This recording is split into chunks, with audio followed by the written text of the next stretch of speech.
The year 2024 has given us some great films, and one of them that hasn't yet received its deserved popularity is Ghostlight, made by directors Kelly O'Sullivan and Alex Thompson. It's the kind of therapy session that you didn't know that you needed, and the main question of this session is how to cope with the loss of a loved one. So, what's it about? The movie presents us a middle-aged man named Dan who works as a construction worker with a fellow Mikey. His family is coping with the loss of a son who took his own life. One day he is given the chance of embracing the life of a character from Shakespeare's Romeo and Juliet in a community theater.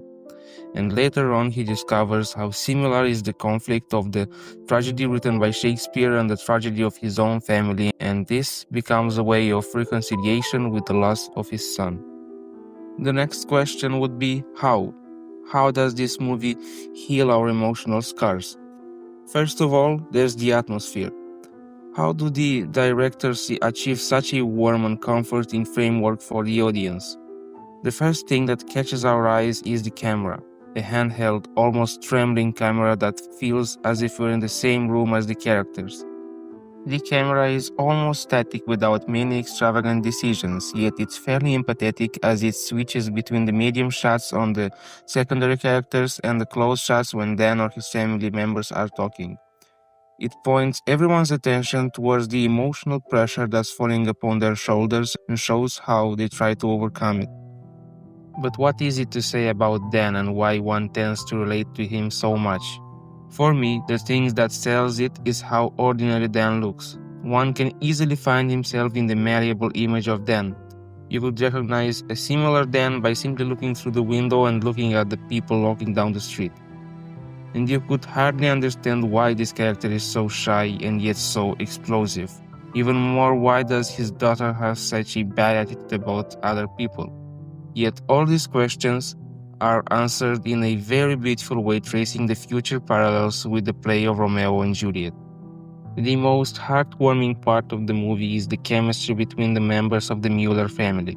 This relationship was possible to achieve because the characters are also played by a real family, Kit Kupfer, Tara Mullen, and their daughter Catherine Kupfer. The discussions, conflicts, gestures, all of it shows how deep is the bond between the members of this family that tries to overcome the loss of a son and a brother. Family plays an important role in Dan accepting the loss of his son, as we see throughout the movie the 5 steps of acceptance: denial. Do you have kids? How many? 2. No, Anger. we're not doing this. Dan, You didn't ask. I didn't know I needed your permission. Yeah. Dad, no, I think this is nice. No. Mom, this is cool. You know, I don't like to look at it all the time. Think if we plant some wildflowers or something. Get the fuck out of there! Dan! I don't know Depression. if you feel guilty or angry. I don't know how you feel. All right. I gotta go to work. I can't just...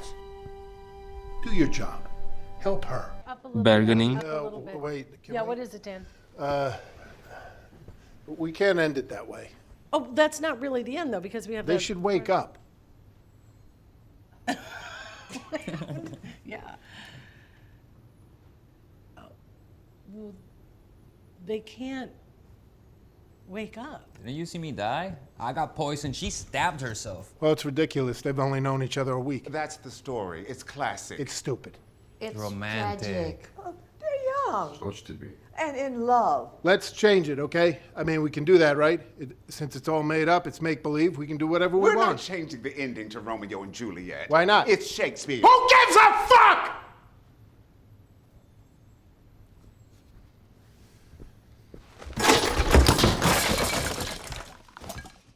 And acceptance.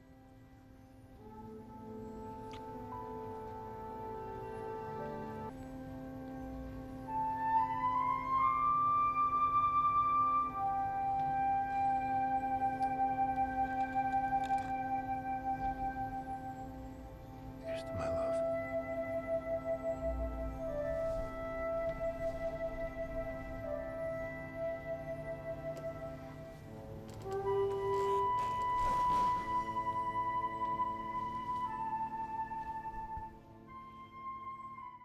But a crucial role in these steps plays the play itself. Each of us embraces the roles in the play along with the characters, we exercise along with them, and we confront the absurdism of this tragedy along with the main character, whose tragedy is so similar to the one written by William Shakespeare. The protest of Dan fills our souls, only to leave room for reconciliation in the last minutes of the film. The denouement of the movie shows a new version of Dan that accepted the fate of Romeo and thus the fate of his son Brian. The movie offers different approaches to the role of Romeo for comparison. First one, Tyler, a talented actor who is not ready to embrace the role of an avid lover because of superficial considerations like age. I think the age difference is a problem here. Does anybody else think it's weird that Juliet is my mom's age? The second one, Lucian, an overreactive, eccentric actor that doesn't understand what is it like to lose someone, so the way he plays is over the top, setting the audience for a wrong mood. Here's to my love.